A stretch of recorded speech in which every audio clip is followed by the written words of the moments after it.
What's happening, everyone? Welcome back to the channel. My name's Brian Mello with Marty's Buick GMC and Chevrolet, and in today's video, we'll be discussing Ford dealers' new way to crack down on flipping and discuss whether it's a good thing or a bad thing. So let's get into it. All right, so if you've been following the state of the truck market, or in fact, even if you haven't over the last 2 years, you're more than likely well aware of the increase in pricing. And in many cases, we're not just talking about an extra $1,000 here or there. We're talking 5, 10, 15, 20,000 or more markups above MSRP, most notably seen on the higher end trim level trucks that are, of course, in the highest demand. Go figure. Now, this is a problem that needs to be solved. I'm sure you'd agree, and the manufacturers agree as well.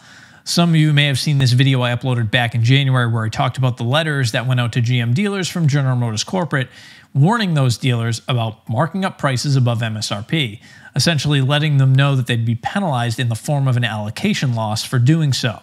And if you don't know what an allocation loss is or what that means, basically what GM was saying is that if you're a dealer and you sell over MSRP, they will start limiting the number of vehicles that your dealership is allowed to buy from the factory and then, of course, sell, which if you're a dealer, that's kind of a problem. Ford also sent out a similar correspondence to their dealer groups in an effort to curb the price markups. And although some dealers heeded the warnings, many, of course, as I'm sure most of you are aware, did not.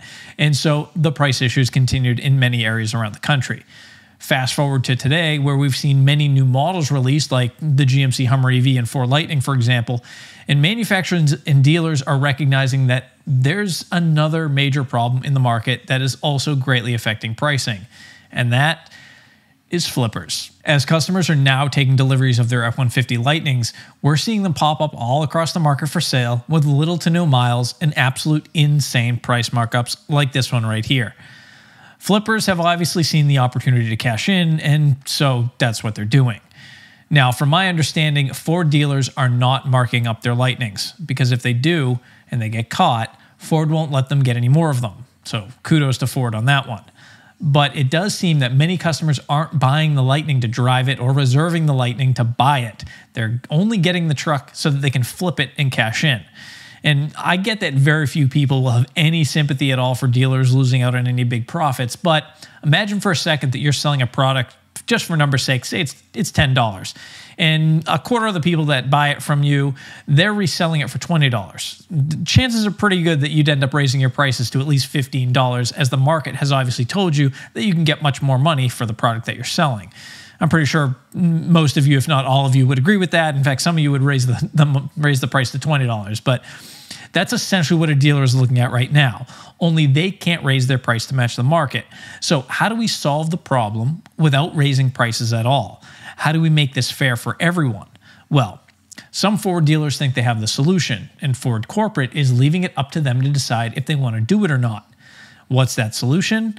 A contractual agreement when a customer takes delivery of their new Lightning, limiting their ability to resell it over a specified time frame, say 6 months to a year, whatever the dealer decides.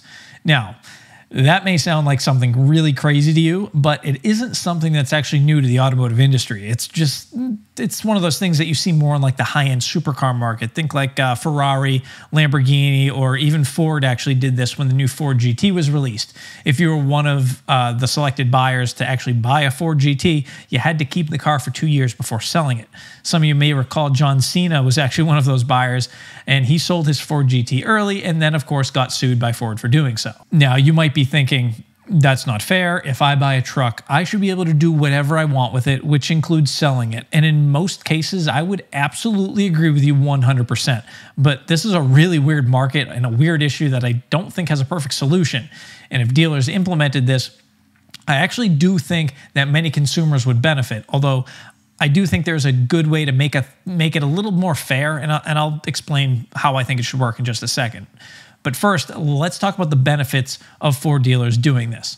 The first benefit, and the main one for me, is that it would most likely remove all the flippers and buyers reserving vehicles who have absolutely no intention of keeping the vehicle, which would give those who actually want one for themselves a better chance at doing just that at a fair price.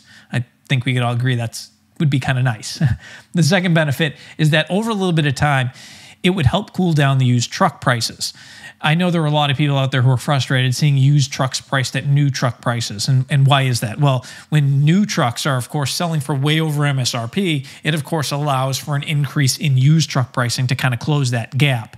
And we had actually had a discussion about this with some of the guys at work a few weeks back, because we were seeing new Hummer EVs selling for almost 300 grand. Now, nobody wants to see dealers mark up Hummers to 300 grand. I'm very much against the dealer markups. I've been very vocal about it on my channel, but I'm not seeing many people complain when it comes to vehicle scalpers. We can call them what they are at this point. Doing the same thing that these dealers are doing and making a total mess of the market. And so working for a dealer who has never marked up a vehicle over MSRP ever, I sat around and brainstormed some ideas on how could we actually ensure that those who really wanted, say, a Hummer EV in their driveway were the ones that were actually getting them and not the flippers. Now, we haven't implemented anything like this at my dealership. We're still just selling vehicles with no markups, as we always have. But in our conversation, I thought that the only way to really make it fair would be to do a first right of refusal at whatever price the customer bought the vehicle for. So, for example, let's say if you bought a Hummer EV at MSRP, say $115,000 from the dealer. If you decided you wanted to sell that truck within a year, you could, but you would have to give the dealer the first chance to buy it from you at the price you paid for it. And if the dealer declined to do so, you could then go ahead and you could sell it to whoever you wanted at whatever price you wanted to price it at. Now, this is by no means a perfect solution, but to me, that would be like the most fair way to go about trying to crack down on the scalping of these new trucks coming into the market.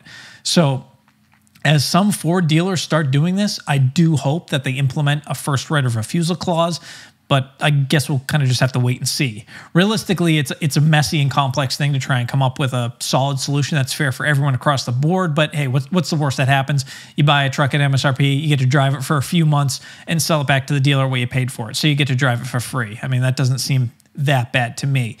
We've seen this scalping problem before. Some of you may have recalled this the past holidays when the new gaming consoles came out, or the graphics cards, and no one could get any of them because there were bots that were making all the reservations and buying them all up and then flipping them for double or triple the cost, essentially just destroying the market and pricing a whole bunch of people that wanted these kind of things just completely out of it. So this is kind of how I see it. It's basically that same issue, just on a bigger scale with more expensive items in the truck space. But let me know what your thoughts are on all this. What do you think would be the best way to combat the truck scalpers or flippers, whichever you want to call them? I'd love to hear some of your ideas, and who knows, maybe we can actually come up with something and make some changes to the market.